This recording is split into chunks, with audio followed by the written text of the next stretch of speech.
بسم اللہ الرحمن الرحیم نحمده ونصلی ونسلم علی رسولہ الکریم اما بعد۔ آپ کے سامنے اسکرین پر ایک کتاب نظر آ رہی ہے جس کا نام ہے شرح و عقود رسم المفتی۔ یہ علامہ شامی کی کتاب ہے، بڑی مشہور کتاب ہے، اور اس کتاب کا اصل موضوع ہے اصول افتاء۔ رسم المفتی کہتے ہی ہیں اصول الافتاء کو، یعنی مفتی کے لیے ایسے خطوط متعین کر دیے جائیں کہ جن خطوط پر چل کر کے مفتی سائلین کو جوابات دیں۔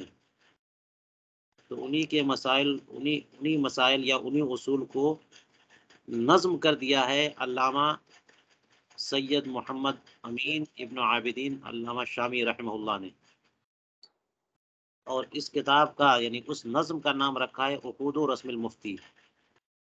علامہ شامی کی ایک نظم ہے۔ ایسا بھی ہوا ہے کہ بہت سارے علماء یا علماء کرام نے، فقہا نے فقہی مسائل کو نظم کر دیا ہے، اور اس کا مقصد یہ ہوتا ہے کہ منظوم کلام آسانی سے یاد ہو جاتا ہے۔ تو علامہ شامی نے اصول افتاء کو بھی نظم کر دیا ہے۔ اس نظم کا نام رکھا ہے عقود و رسم المفتی، اور پھر خود ہی اپنے منظوم کلام کی شرح لکھی، اور اس کا نام ہوا شرح و عقود رسم المفتی۔ تو علامہ شامی کی یہ کتاب شورۂ آفاق ہے، بڑی اہمیت ہے، اس لیے ہم تخصص فی الفقہ میں اس کتاب کو بالاستیعاب پڑھیں گے، ایک ایک سطر پڑھیں گے اور سمجھنے کی کوشش کریں گے، اور آپ حضرات سے گزارش ہے کہ اس کا نوٹ بھی تیار کریں۔ جی، یہ اور بات ہے کہ علامہ شامی کے اس رسالے پر جگہ جگہ امام اہل سنت، مجدد دین و ملت، حامی شریعت، ماحیے شرک و بدعت و ضلالت امام احمد رضا فاضل بریلوی رضی اللہ تعالیٰ عنہ نے گرفت کی ہے، ایراد کیا ہے، تطفلات پیش کیے ہیں یا تفصیلات کی ہیں، اور وہ تفصیلات مل جائیں گی آپ کو فتاوی رضویہ شریف میں جگہ جگہ، لیکن خاص طور سے اعلیٰ حضرت کا ایک رسالہ ہے جس کا نام ہے اجل الاعلام بان الفتوی مطلقا علی قول الامام۔ یہ رسالہ جو ہے اجل الاعلام آپ کو مل جائے گا فتاوی رضویہ شریف جو مترجم ہے اس کی جلد اول میں۔ اس رسالے کو آپ کو بالاستیعاب پڑھنا ہے، اجل الاعلام کو۔ تو اس میں اعلیٰ حضرت نے جگہ جگہ شرح العقود کی عبارتوں کا ذکر کر کے اس پر اقول کہہ کر کے تفصیلات کی ہے۔ اور ایک اور نسخہ میں نے آپ کے سامنے پیش کیا ہے، یہ نسخہ بھی دیکھ لیجئے۔ یہ نسخہ بھی میں نے آپ کو پیش کر دیا، یہ اعلیٰ حضرت، یہ دیکھیے،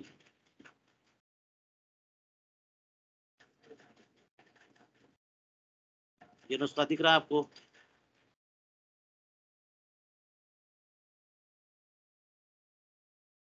جی اس ہو میں لکھا ہے وعلیہ افادات الامام احمد رضا خان الحنفی الہندی۔ تو اس میں اعلیٰ حضرت کے افادات بھی شامل ہیں، یہ نسخہ بھی محفوظ کر لیجئے۔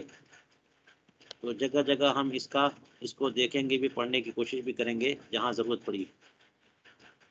جیسے مثال کے طور پر اوپر دیکھیے متن ہے، یہ شرح العقود ہے، اور نیچے حاشیے میں جگہ جگہ ان حضرات نے وہ اعلیٰ حضرت کے حواشی یا ان کے اقوال جو ہے درج کیے ہیں، جہاں جیسے دیکھیے یہ فرماتے ہیں، آپ دیکھیے، ایک منٹ،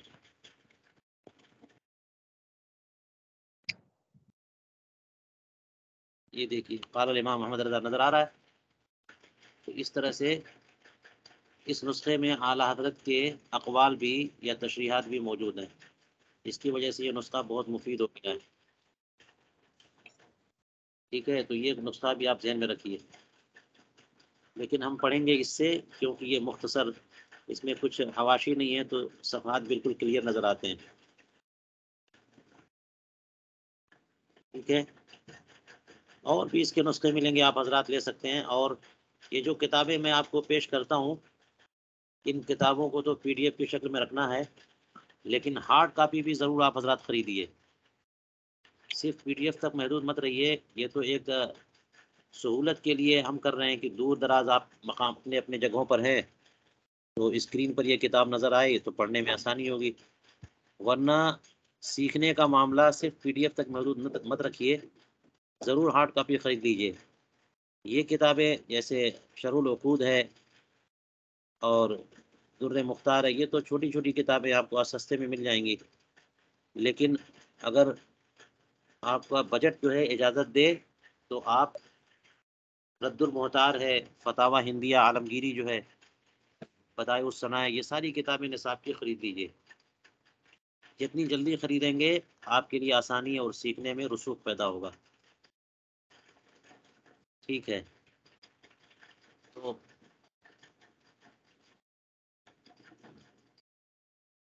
یہ جو مقدمہ ہے یہ محقق کا ہے، جس نے شرح العقود پر کچھ کام کیا ہے. پتہ نہیں کون ہے کون نہیں ہے، چھوڑیں اس کو. مصنف کا ترجمہ، مصنف کی کا تذکرہ ہے یہ، علامہ ابن عابدین. یہاں سے اصل کتاب شروع ہو رہی ہے. تو آپ دیکھیے یہ اشعار ہیں. اگر وہ نسخہ آپ سامنے رکھیں تو اس میں شروع میں علامہ شامی کی جو کتاب ہے نا منظوم کلام، وہ ایک ساتھ پورا ہونا چاہیے کہیں پہ.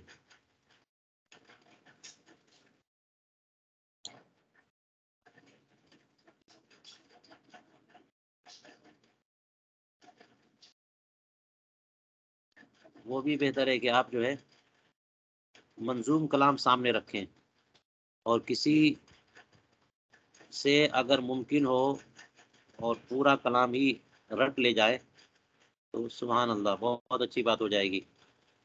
یہ پورے اشعاری 60-70 اشعار ہیں، دیکھتے ہیں کتنے اشعار ہیں.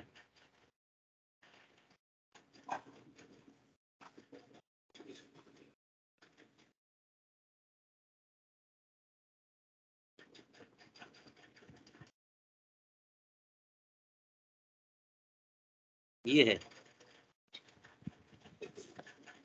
ہے علامہ شامی کا منظوم کلام. بسم الالہ شارع الاحکام مع حمدہ ابدأ فی نظامی.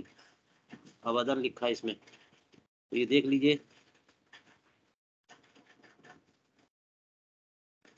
آپ شمار کر سکتے ہیں. یہ 3 صفحات ہوئے. چوتھا صفحہ بس 4 صفحات پر مشتمل ہے یہ. اس میں سارے اصول افتاء بیان کر دیے گئے. 60-70 کچھ اسی قسم کے اشعار ہوں گے، آپ گن لیجئے گا. تو یہ ہے کلام علامہ شامی کا منظوم کلام، اور اسی کی شرح لکھی ہے علامہ شامی نے، جس کا نام رکھا شرح العقود، اور اسی کو ہم پڑھنے جا رہے ہیں. تو ان اشعار کا ترجمہ بھی کریں گے، پھر اس کی تشریح میں علامہ شامی جو کچھ کہتے ہیں انشاءاللہ اس کو بھی سمجھنے کی کوشش کریں گے. چلیے تو کتاب ہم شروع کرتے ہیں. یہ کتاب شرح و عقود رسم المفتی اصول افتاء میں ہے. بسم اللہ الرحمن الرحیم. الحمد للہ الذی من علینا فی البدایۃ بالہدایہ وانقذنا من الضلالۃ بمحض الفیض والعنایہ والصلاة والسلام علی سیدنا محمد الذی هو الوقایۃ من الغوایہ وعلى آلہ واصحابہ ذوی الروایۃ والدرایہ صلاۃ وسلاما لا غایۃ لہما ولا نہایہ. خطبہ ہے یہ. اللہ تعالیٰ کے نام سے اپنی کتاب انہوں نے شروع کی، اور پھر اللہ تبارک و تعالیٰ کی حمد و ثنا کے کچھ کلمات پیش کیے، اور پھر اس کے بعد نبی کریم علیہ الصلوۃ والسلام پر درود و سلام. اللہ کے نام سے شروع جو بہت مہربان نہایت رحم والا ہے۔ تمام خوبیاں اللہ کے لیے کہ جس نے ہم پر ہدایت کے ذریعے شروع ہی میں احسان فرمایا۔ شروع میں یعنی سب سے پہلا جو احسان اللہ سبحانہ و تعالیٰ کا ہے ہم پر، وہ یہ ہے کہ ہمیں دین اسلام کی ہدایت دی۔ وَأَنْقَذَنَا، اور جس نے ہمیں گمراہیوں سے نجات دی، نکالا، محض اپنے فیض اور کرم اور عنایت اور توجہ سے۔ اللہ سبحانہ و تعالیٰ کا کرم ہے، ورنہ اس کے اوپر واجب نہیں تھا کہ وہ ہمیں ہدایت دیتا اور ہمیں گمراہیوں سے نکالتا۔ کیونکہ مذہب جو اہل سنت والجماعت کا ہے معتزلہ کے خلاف، وہ یہ ہے کہ اللہ تبارک و تعالیٰ پہ کچھ بھی واجب نہیں ہے، تو اس نے اپنے محض فیض اور فضل اور کرم اور عنایتوں سے ہمیں گمراہیوں سے نجات دی۔ درود اور سلام نازل ہو ہمارے سردار محمد مصطفیٰ صلی اللہ تعالی علیہ وسلم پر، جو کہ ہمارے لیے بچاؤ کا ذریعہ ہے غوایا، گمراہی سے، بھٹکنے سے۔ اور بلا شبہ یہ مصدر تو ہے، لیکن مصدر آپ کو پتہ ہے کہ اس میں فاعل اور اس میں مفعول کے معنی میں بھی ہوتا ہے۔ هو الواقی، طور تاکید جو ہے مصدر کا اطلاق رسول کریم علیہ الصلوۃ والسلام کی ذات پر ہوا، تو جو وقایا ہے، بچاؤ کا ذریعہ یا نجات دہندہ ہے گمراہیوں سے، بلا شبہ رسول کریم علیہ الصلوۃ والسلام کے ذریعے ہی ہمیں ہدایت ملی، انہی کے ذریعے ہمیں قرآن ملا، انہی کے ذریعے اللہ تعالیٰ کی بارگاہ تک رسائی ملی۔ اور درود و سلام نازل ہو ان کی آل پر، ان کے اصحاب پر، جو کہ روایت و درایت والے ہیں۔ روایت و درایت والے یعنی انہی حضرات نے رسول کریم علیہ السلام کے اقوال و ارشادات کو روایت کیا، اور انہی نے ان اقوال کے حقائق کو سمجھا، ان کے معانی اور مفاہیم کو سمجھا۔ اس لیے ہم کہتے ہیں کہ صحابہ کرام نے جو مفہوم آیات کریمہ یا احادیث طیبہ کا بیان کیا وہی متعین ہے۔ ایسا نہیں ہے کہ ہم صحابہ کرام کو درمیان سے ہٹا دیں اور خود احادیث اور آیات قرآنیہ کا مفہوم نکالیں۔ اس لیے یہاں پہ کہا ذوی روایہ بھی ہیں اور ذوی درایا بھی ہیں۔ صلاۃً، ایسا درود اور ایسا سلام جو کبھی نہ ختم ہو، لا غایۃ لہما ولا نہایہ، نہ کوئی انتہا نہ کوئی حد، یعنی ہمیشہ قیامت تک اور ابد تک وہ صلاۃ و سلام نازل ہوتا رہے۔ اس میں دیکھیے، اس میں ایہام نہیں، ایک اشارہ تو ہو گیا کتابوں کی طرف اس خطبے میں، جیسے بدایہ کہا، اور بدایت المبتدی ہے علامہ وہ صاحب امام برہان الدین مرغینانی کی، جس کی شرح میں لکھی انہوں نے ہدایہ، تو ہدایہ سے ہدایہ کی طرف اشارہ ہے۔ فیض سے ایک اشارہ ہے فیض کی طرف، فیض المولى الکریم، علامہ کرکی کی تصنیف ہے یہ بھی متون میں مانی جاتی ہے، بہت قدیم کتاب ہے یہ، عام طور پر لوگ اسے پڑھتے نہیں، جانتے نہیں، رسائی نہیں ہے تو نام بھی نہیں جانتے۔ اسی طرح عنایہ علامہ باورتی کی کتاب ہے ہدایہ کی شرح۔ اور پھر اس کے بعد رسول کریم علیہ الصلوۃ والسلام کے لیے لفظ استعمال کیا وقایا، آپ کو پتہ ہے وقایا، شرح وقایا کے متن ہے یہ، وقایت الروایہ فی مسائل، علامہ صدر الشریعہ جو ہیں انہوں نے اس کو لکھا، وہ اس کے مصنف، اس میں بڑی تفصیلات ہیں بہرحال۔ اسی طرح سے ذوی روایہ و درایا، درایا سے بھی اشارہ ہے کسی کتاب کی طرف، اور غایہ سے بھی اور نہایہ سے بھی، یہ سب شروع ہیں ہدایہ کی۔ علامہ شامی فرماتے ہیں اما بعد حمد و صلات کے، فَيَقُولُ أَفْقَرُ الْوَرَى الْمُسْتَمْسِكُ من رحمت مولاہ بأوثق العرى، محمد امین ابن عمر عابدین المادریدی الحنفی عاملہ مولاہ بلطفہ الخفی۔ فرماتے ہیں کہ بعد حمد و صلات کے عرض کرتا ہے لوگوں میں سب سے زیادہ محتاج اور اپنے مولا اللہ سبحانہ و تعالی کی رحمت کریمہ کا دامن تھامنے والا، بہت ہی مضبوط بندھن کے ذریعے، المستمسک استمساک جو چپکا رہے، پکڑ کے رکھے، اور اوثق یہ تو اس میں تفصیل ہے، یعنی بہت ہی مضبوط، اور عروا کی جمع ہے، یعنی جو بندھن ہوتا ہے، جو گانٹ ہوتی ہے جسے پکڑ لیتا ہے بندہ، رسی کا جو بندھن ہو تو پھر وہ رسی چھڑانا مشکل ہو جائے، جو ہی بیچ میں ہاتھ لگا دے تو کوئی بھی وہ رسی یا رسا کھینچے گا، آسانی سے رسی جو ہے نا ادھر سے ادھر ہو جائے، لیکن اگر بندھن پکڑ لیں تو پھر اس کو چھڑانا مشکل۔ تو سب سے مضبوط بندھن کے ذریعے جس نے اپنے مالک و مولا کی رحمت کا دامن تھامے رکھا ہے، یعنی محمد امین ابن عمر عابدین ماتوریدی حنفی، یہ بندہ یعنی علامہ شامی اپنے بارے میں کہتے ہیں کہ میں عرض کرتا ہوں اور اپنے لیے دعا کی ان کا مولا ان کے ساتھ اپنے خفی اور پوشیدہ لطف و کرم کا معاملہ فرمائے، آمین۔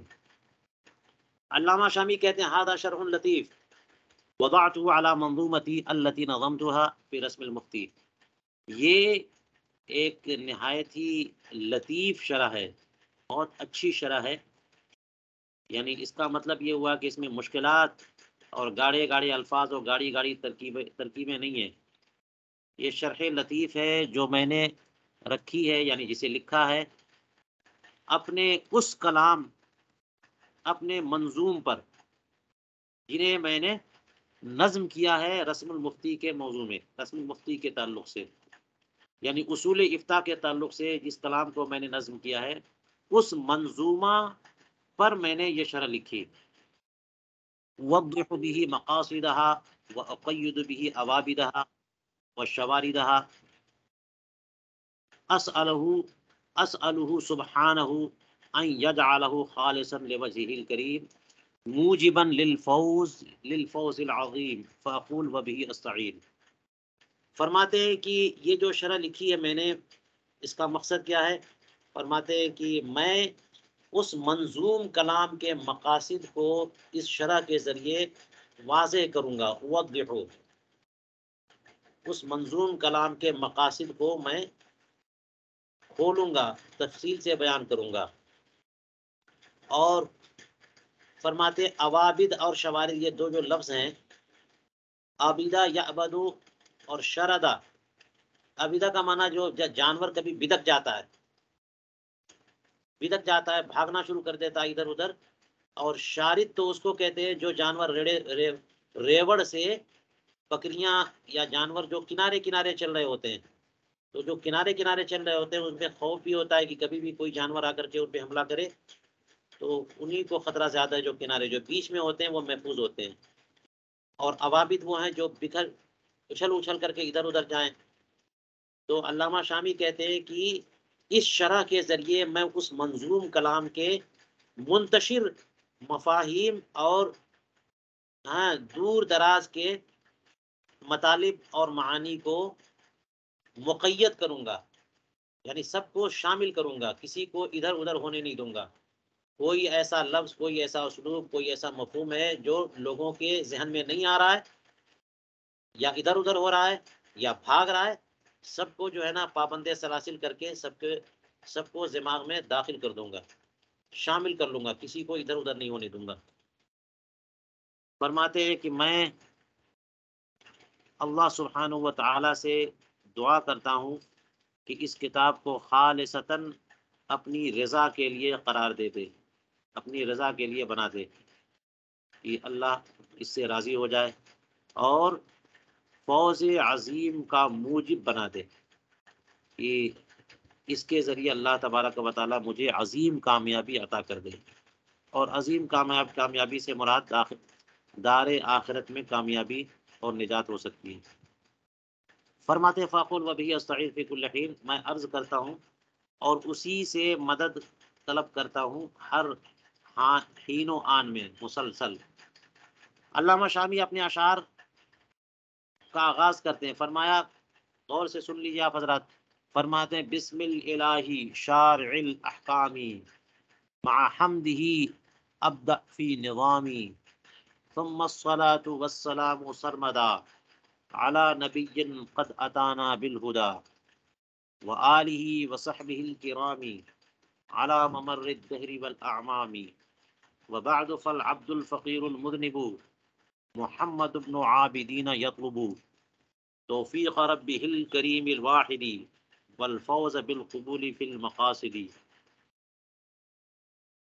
وفي نظام جوهر النضيد وعقد در باهر فريد سميته عقود رسم المفتي يحتاجه العامل أو من يفتي وها أنا أشرع في المقصود مستمنحا من فيض بحر الجود اعلم بأن الواجب اتباع ما ترجيحه عن أهله قد علم أو كان ظاهر الرواية ولم يرجح خلاف ذاك فاعلم.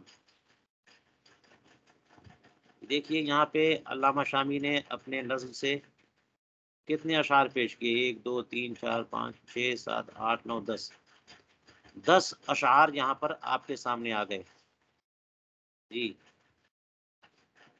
ان اشعار میں کیا کہتے ہیں؟ فرماتے ہیں کہ اللہ کے نام سے شروع کرتا ہوں. ابدأ کا تعلق ہے بسم الالہ کا تعلق ہے ابدأ سے، یعنی حرف جر اپنے متعلقات مجرور سے مل کر کے متعلق ہوگا ابدأ کے. تو اللہ جو تمام احکام کا شارع ہے اس کے نام سے شروع کرتا ہوں اپنی اس نظم میں، اس کی حمد کے ساتھ. اللہ سبحانہ و تعالی جو شارع احکام ہے اس کی حمد کے ساتھ اس کے نام سے اپنی یہ نظم شروع کرتا ہوں. پھر صلاۃ و سلام نازل ہو آباد الآباد، ہمیشہ ہمیش، سرمدن کا معنی ہمیش، نہ ختم ہونے والا، ایسے نبی پاک صاحب لولاک پر جو ہمارے پاس ہدایت لے کر کے تشریف لائے. اور صلاۃ و سلام نازل ہو ان کی اولاد پر، ان کے مہربان اور کریم اور عظیم صحابہ پر، ہمیشہ ہمیش. علی ممر الدہر والعوامی، جو جو زمانہ گزرتا جائے، سال بسال جو ہے گزرتے چلے جائیں، مسلسل رسول کریم علیہ الصلوۃ والسلام پر، ان کی آل و اصحاب پر صلاۃ و سلام نازل ہوتا رہے. بعد حمد و صلات کے تو یہ گنہگار فقیر بندہ محمد ابن عامرین شامی طلب کرتا ہے، مانگتا ہے اپنے رب کریم واحد و یکتا سے اس کی توفیق، رب کریم واحد کی توفیق منگتا ہے، سوال کرتا ہے محمد ابن عابدین اپنے رب کی توفیق. اور کیا؟ اور سوال کرتا ہے فوز، کامیابی، توفیق کا سوال اور کامیابی کا سوال. کیسی کامیابی؟ بالقبول، کہ اللہ تبارک و تعالی قبول فرما لے، یہ بہت بڑی کامیابی. ایک تو اس نظم کو آخر تک کہنے کی توفیق عطا فرما دے اور پھر اسے قبول فرما لے. اور یہ بھی ہو سکتا ہے کہ اللہ تبارک و تعالی سے توفیق مانگتا ہے اور قبول مانگتا ہے، قبول کے ذریعے مقاصد میں، یعنی فی المقاصد کا تعلق فوز سے، یعنی کامیابی کس میں؟ مقاصد میں، کہ جو مقاصد ہیں اس کتاب کے ان مقاصد میں کامیابی عطا فرمائے قبول کے ذریعے. تو آگے کا جو شعر ہے وفی نظام جوہر النظیری، یہ عطف ہو جائے گا فی المقاصد پر، کامیابی عطا فرمائے مقاصد میں بھی اور کامیابی عطا فرمائے اس نظام میں بھی. یہ نظام تو کہتے ہی ہیں منتشر چیزوں کو، منتشر موتیوں کو ایک لڑی میں پیرو دینا. تو فرماتے وفی نظام جوہر النظیر، جوہر تو جوہر ہے جو پتھر ہے جس سے جو ہے نا وہ نگینے بنتے ہیں، جواہر جن کو کہتے ہیں اس کا جمع. اور مزید تہبتہ قرآن پاک میں فی طلح منضود، تو جو موتیاں تہبتہ سجائی جاتی ہیں، رکھی جاتی ہیں، جن سے ایک عجیب و غریب سا سما پیدا ہوتا ہے حسن اور آرائش کا. تو فرماتے ہیں کہ تہبتہ جواہر کو، جوہر کو، موتیوں کو اور پتھروں کو پیرونے میں. اور فرماتے عقد در باہر فرید، عقد تو وہی ہوا نظم کے معنی میں، جوڑنا، پیرونا، نہایت ہی ترتیب سے رکھنا، ایک لڑی میں پرونا اور ہار بنا دینا۔ در کا معنی موتی ہے، باہر کا معنی چمکدار، روشن، تاباں، درخشندہ، نمایاں، اور فرید کا معنی ہوتا ہے بے مثال، منفرد، یکتا۔ جی تو تہ پتہ جوہر کو پرونے میں اور روشن اور بے مثال موتیوں کو جوڑنے میں اللہ تبارک و تعالی ہمیں کامیابی عطا فرمائے۔ فرماتے ہیں کہ میں نے اس اپنے منظوم کلام کو نام دیا ہے عقود و رسم المفتی کا۔ عقود رسم المفتی کہ جس کی ضرورت ہے عامل کو بھی اور مفتی کو بھی۔ عامل بھی اس کا محتاج ہیں، اور وہ شخص بھی محتاج ہے جو فتویٰ دے، عاملین بھی اور مفتیان کرام بھی۔ اس کتاب کی ضرورت ان حضرات کو ہے۔ فرماتے رہا یہ وہا انا اشرع فی المقصودی، میں اب یہ کتاب شروع کرتا ہوں۔ اس کتاب یا اس مقصود منظوم کلام کا جو مقصود ہے اس میں قدم رکھتا ہوں، وہ سلسلہ شروع کرتا ہوں۔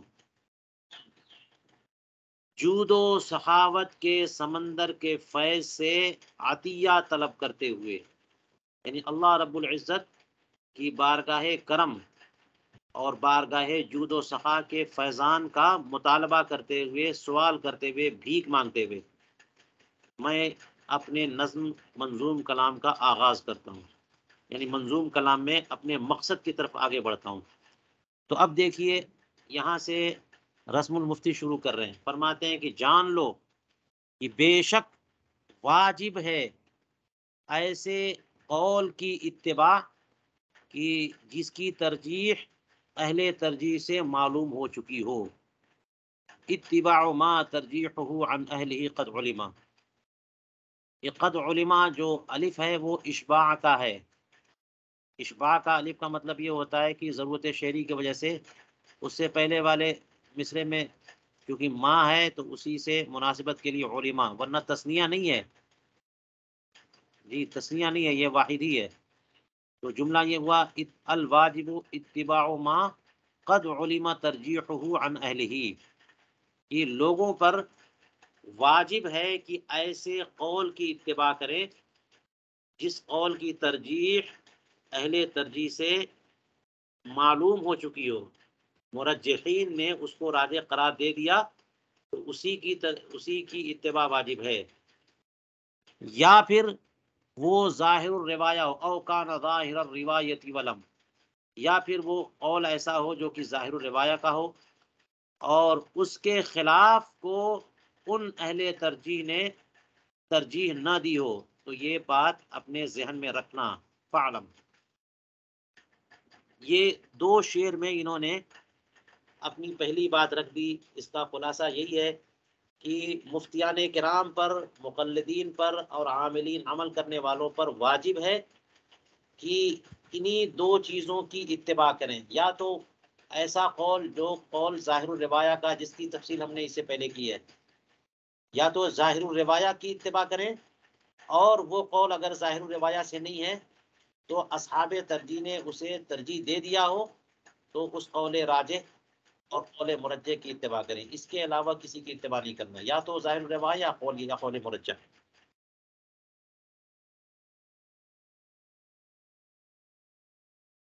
چلیے اب اگلے درس میں انشاءاللہ یہاں سے ہم آغاز کریں گے، آگے بڑھیں گے انشاءاللہ۔ یہیں پر آج کا درس میں روکتا ہوں۔